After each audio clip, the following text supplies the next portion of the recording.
नमस्कार, मैं अशोक कुमार पांडे और स्वागत है आपका द क्रेडिबल न्यूज पर। अमेरिका में जो नेतन्याहू गया हुआ है, एक तस्वीर आई। ट्रंप से मुलाकात से पहले यह तस्वीर आई।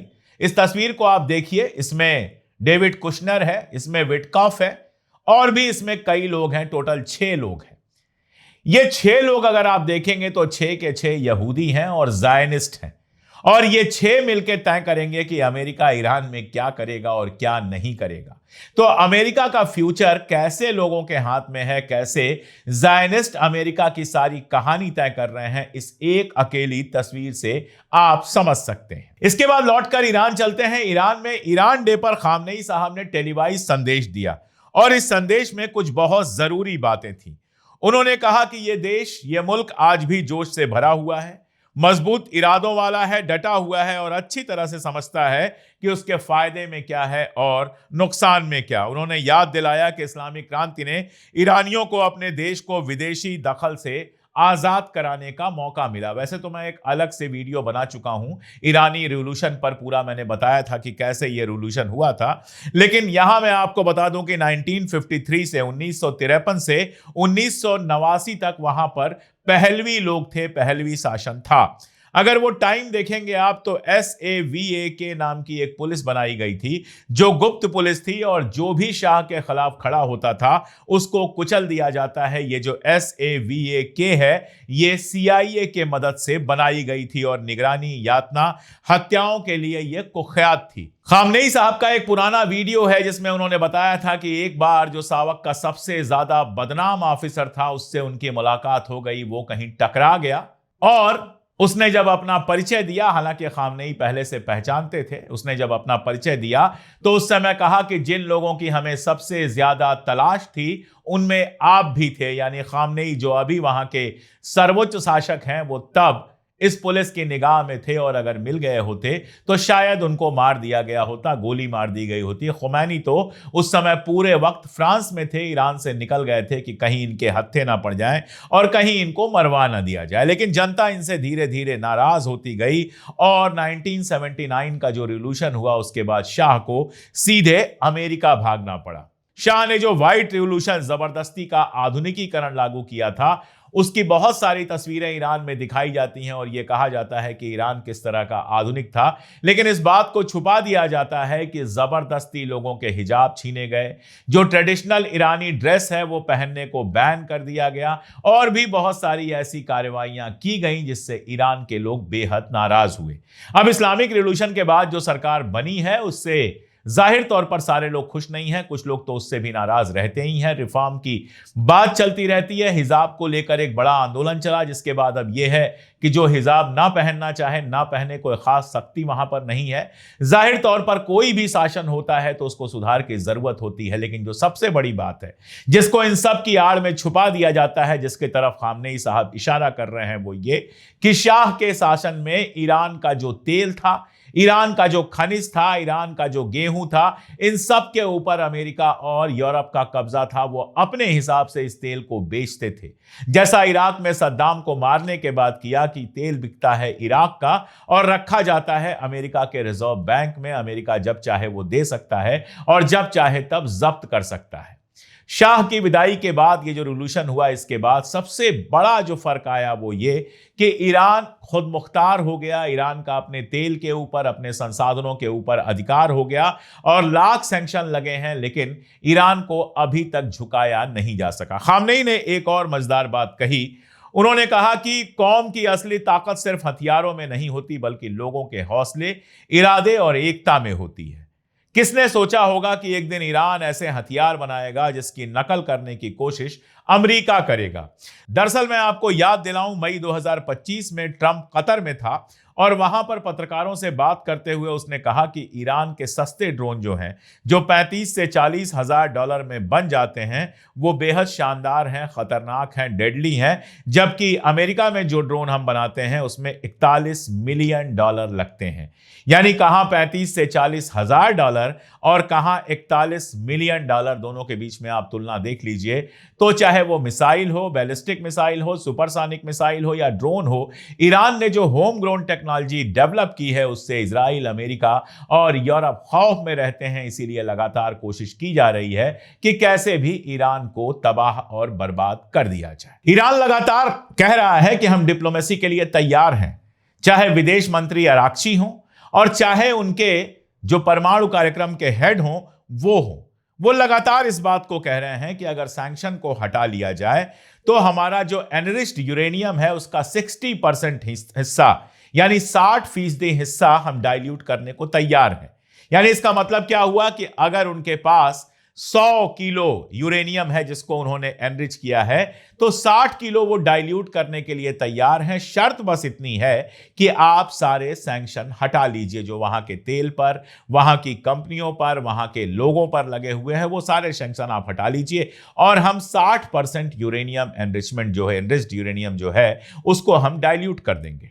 पेजेश्कियन ने भी अपने भाषण में कहा, आराक्ची ने भी इस बात को कहा कि हम न्यूक्लियर नहीं बनना चाहते हैं, एटॉमिक बम नहीं बनाना चाहते हैं। आप जानते हैं कि खामनेई साहब कई बार इस बात को कह चुके हैं कि ये जो एटॉमिक बम है वो एंटी इस्लामिक है। हालांकि मुझे लगता है कि अगर एटॉमिक बम ईरान ने बना लिया होता तो आज इस मुसीबत से गुजरता ही नहीं। हालत ये है कि इजराइल के एक अखबार ने छापा है कि ये ईरान का आखिरी ईरान डे होगा, यानी अगला ईरान डे आने से पहले ईरान को तबाह बर्बाद कर दिया जाएगा। ख्वाब देखने का हक सबको है, लेकिन हकीकत यह भी है कि खतरा रियल है। अगर यह जंग होती है तो ईरान के लिए भी बहुत मुश्किल होगी। जो मैं कह रहा था वो ये कि डील के लिए तो ईरान तैयार है ही, लेकिन जो लैंग्वेज यूज कर रहे हैं ट्रंप, कल उन्होंने कहा कि it will be foolish of Iran to not to make a deal, यानी अगर समझौता नहीं करता है ईरान तो यह उसकी बेवकूफी होगी। यह कहते हैं एक और जहाजी बेड़ा हम भेज रहे हैं ईरान में। क्या मतलब है इन चीजों का? आप डील करना चाह रहे हैं और डील के साथ धमकी दे रहे हैं तो कोई भी गैरत वाला मुल्क, कोई भी गैरत वाला इंसान जो है वो इसको स्वीकार नहीं करेगा। और एक बात याद रखिए, अगर जंग होती है तो ईरान को अपने दम पर लड़ना होगा। बहुत सारे चैनल्स हैं, यूट्यूब चैनल्स हैं, बहुत लोग एक्सपर्ट बनते हैं, हम लोगों को गालियां देते हैं और कहते हैं रशिया और चाइना की सेना ईरान में पहुंच गई, रशिया और चाइना ईरान के साथ खड़े हो जाएंगे। देखिए, मैं कई बार कह चुका हूं कि रशिया और चाइना कभी नहीं चाहेंगे कि ईरान डिसमेंटल हो, ईरान हारे, ईरान तबाह हो, बर्बाद हो, क्योंकि उनके बिजनेस इंटरेस्ट और उनके स्ट्रेटेजिक इंटरेस्ट ईरान के साथ जुड़े हुए हैं। लेकिन साथ में यह भी जान लीजिए कि अपनी लड़ाई खुद लड़नी पड़ती है। चाइना की आर्मी आकर इजराइल से या ईरान से नहीं लड़ेगी, रशिया की आर्मी आकर इजराइल या ईरान से नहीं लड़ेगी। वो लड़ाई ईरान को खुद लड़नी पड़ेगी, शहादतें ईरान को खुद देनी पड़ेंगी, मुसीबतें ईरान को खुद झेलनी पड़ेंगी। पैसा दे सकते हैं, हथियार दे सकते हैं, इससे ज्यादा चाहे वो रशिया हो या चाइना हो किसी तरह की मदद नहीं करेंगे। ये बात सब जानते हैं। आप सोचिए ना कि मादुरो को उठा लिया ट्रंप ने, क्या चाइना ने अपनी सेना भेज दी? क्या चाइना ने अपने हथियार भेज दिए? नहीं, वो नाराज है, इसकी मुखालिफत कर रहा है, सब ठीक है, लेकिन आर्मी चाइना या रशिया नहीं भेजेगा। ईरान को यह लड़ाई खुद लड़नी है और ईरान इस बात को अच्छी तरह से जानता है। और अब हम आपको ले चलते हैं सीधे कुम, ईरान, ये देखने के लिए कि ईरान में माहौल कैसा है। हमारे साथ जुड़ रहे हैं जमीर अब्बास जाफरी, कुम से, सीधे उस जगह से जहां जनता सड़कों पर है, और सीधी रिपोर्ट हमें दे रहे हैं कि वहां पर क्या हो रहा है। बिस्मिल्लाहिर्रहमानिर्रहीम। मैं इस वक्त ईरान के कुम शहर में हूँ और आज 11 फरवरी है। 11 फरवरी इस्लामी इनकलाब की कामयाबी की सालगिरह है। वो इस्लामी इनकलाब जो इमाम खुमैनी की रहबरी में 1979 में कामयाब हुआ और ईरान के अंदर इस्लामी निज़ाम को कायम किया गया। उस दिन से लेके आज तक हर साल ईरानी आवाम पूरे जोश व खरोश के साथ 11 फरवरी को जुलूस की शक्ल में रैली निकालती है और ये ऐलान करती है कि हम पूरी तरह से अपने इस निज़ाम के सपोर्ट में हैं, अपने रहबर के सपोर्ट में हैं। आज आप देखते हैं कि अमेरिका और इजराइल ये कोशिश कर रहे हैं कि दुनिया में ये बात फैलाएं, दुनिया में ये प्रोपेगेंडा फैलाएं कि ईरान की आवाम अपने निज़ाम की हिमायत नहीं करती है, अपने निज़ाम का सपोर्ट नहीं करती, अपने रहबर को सपोर्ट नहीं करती है। लेकिन आज की इस रैली और इस तरह की मुख्तलिफ रैलियाँ इस बात की दलील है कि ईरान की आवाम न सिर्फ अपने रहबर को सपोर्ट करती है बल्कि हर तरह के फितने का जवाब देने के लिए भी तैयार और आमादा है। ये सिर्फ 11 फरवरी को ही नहीं, बल्कि जब जब ईरान के अंदर किसी भी तरह का फितना होता है, रॉयट होता है और निज़ाम के खिलाफ साजिश रची जाती है, चाहे वो साजिश अंदर की हो, चाहे वो साजिश बाहर से हो, ईरान की आवाम पूरी कुदरत के साथ, पूरी ताकत के साथ इसी तरह से रैली निकालती है और अपने सपोर्ट को ईरान के निज़ाम के लिए शो करती है।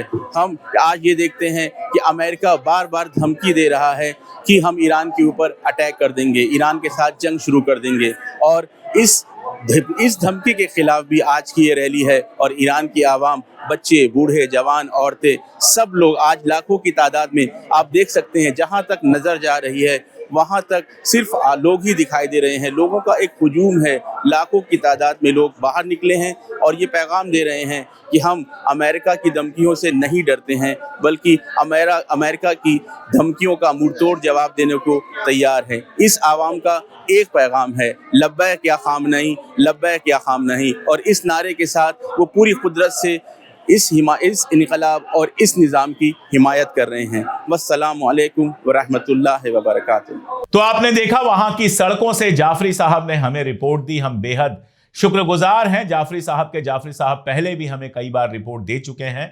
ईरान में और भी कई दोस्त हैं जो हमें इंफॉर्मेशंस देते रहते हैं। वहां के सोर्सेज के सहारे हम कोशिश करते हैं कि जितनी बेहतर से बेहतर खबर हो उतनी आप तक पहुंचा सके। अब एक खबर जरूरी है गजा से। इजराइल के एक अखबार में खबर यह छपी है कि हमास को छोटे हथियार रखने के लिए अलाउ किया जा सकता है। दरअसल लगातार इजराइल यह डिमांड कर रहा है कि हमास अपने हथियार छोड़े। हमास के पास अपने हथियार नहीं होने चाहिए, जबकि हमास ने कई बार कहा है कि हथियार छोड़ने का मामला कहीं डील में था ही नहीं। हमने हथियार छोड़ने का कोई वादा किया ही नहीं था और रेजिस्टेंस कभी अपना हथियार नहीं छोड़ सकता है। यह बहस लगातार चल रही है। ट्रंप कभी एक कदम आगे बढ़ते हैं, कभी एक कदम पीछे हटते हैं। बीच में जब उनसे पूछा गया था तो उन्होंने कहा था कि मैंने ही अलाउ किया है कि हमास फिलहाल हथियार रखे और गजा में शांति स्थापित करे, अमन वहां पर स्टैब्लिश करे। बाद में उन्होंने कहा कि अगर हमास ने हथियार नहीं छोड़े तो फिर हमें उनको बर्बाद कर देंगे, ये कर देंगे। तो ट्रंप ये करते रहते हैं, कभी एक बयान कभी दूसरा बयान। लेकिन फिलहाल ये खबर आ रही है कि हमास को शायद डिसआर्म नहीं किया करने की बात होगी और हमास को शायद छोटे हथियार रखने दिया जाएगा। सवाल यह है कि आपके रखने देने से हमास डिसाइड करेगा, यह अपने आप में बड़ी गलतफहमी है। अभी आप में से किसी के पास यह अथॉरिटी नहीं है कि हमास से हथियार छीन सके। हमास हथियार डालने को कतई तैयार नहीं है और हमास लगातार इसी बात को कह रहा है कि हम अपने हथियार नहीं छोड़ेंगे। अब इसका नतीजा क्या होगा ये तो आगे देखने की चीज है, लेकिन फिलहाल नेतन्याहू अमेरिका गया हुआ है, शैतान से मिलने गया हुआ है। सबसे पहले उसने 5 शैतानों के साथ मुलाकात की, जिसकी मैंने तस्वीर दिखाई थी। ये वो लोग हैं जो सारी दुनिया के खिलाफ इजराइल के फेवर में बैठकर साजिश करते रहते हैं, चाहे वो कुशनर हो, चाहे विटकाफ हो या बाकी लोग जो वहां पर दिखाई दे रहे हैं। अब ट्रंप से मुलाकात होगी और हम सब जानते हैं कि नेतन्याहू लगातार ये प्रेशर बना रहा है कि किसी भी तरह से ट्रंप ये शर्त जोड़ दे कि बैलिस्टिक मिसाइल को लिमिट किया जाए, ईरान ऐसी बैलिस्टिक मिसाइलें खत्म कर दे या ऐसी बैलिस्टिक मिसाइलें बनाना बंद कर दे जो इजराइल की हद के अंदर आ सकें। और दूसरा ये कि ईरान, हमास, हूथी, हिजबुल्लाह इन सब की मदद करना छोड़ दे। यह शर्त रखने का मतलब है कि बातचीत टूटेगी और यह शर्त रखने का मतलब यह है कि बातचीत टूटने के बाद जंग शुरू होगी, जो इजराइल का असली मकसद है। क्योंकि हम सब जानते हैं ईरान किसी भी कीमत पर इन 2 मसलों पर बिल्कुल तैयार नहीं होगा, यहां तक कि जीरो एनरिचमेंट पर भी वो तैयार नहीं होगा। 60% डाइल्यूट करने को तैयार है वो, इस शर्त पे कि सारी की सारी जो उसके ऊपर बंदिशें लगाई गई हैं, जो सैंक्शंस लगाए गए हैं, वो हटा लिए जाएं, अमेरिका बंदिशें हटा ले। वो 60% यूरेनियम को डाइल्यूट करने को तैयार है, लेकिन इससे आगे बढ़ने को अभी फिलहाल ईरान तैयार नहीं है। इस बीच में ओमान के जो विदेश मंत्री हैं उनका ट्वीट आया है। मैंने आपको बताया था कि अली लारिजानी गए हुए थे ओमान, अराक्ची की मीटिंग के बाद वो गए हुए थे और वहां पर उन्होंने बात की और ओमान के विदेश मंत्री ने वही लिखा है कि पीस के लिए चीजें आगे बढ़ी और बहुत प्रोडक्टिव रही। अब क्या बात हुई, कैसी बात हुई, कौन सी नई चीजें अमेरिका को भेजी गई हैं, कौन से नए मैसेज भेजे गए हैं, ये तो आगे पता चलेगा। क्योंकि लारिजानी के जाने का मतलब यह है कि खामनेई साहब का कोई संदेशा वहां तक पहुंचाया गया है। अब ये संदेशा क्या है ये आगे पता चलेगा। आज के लिए इतना ही, बहुत शुक्रिया।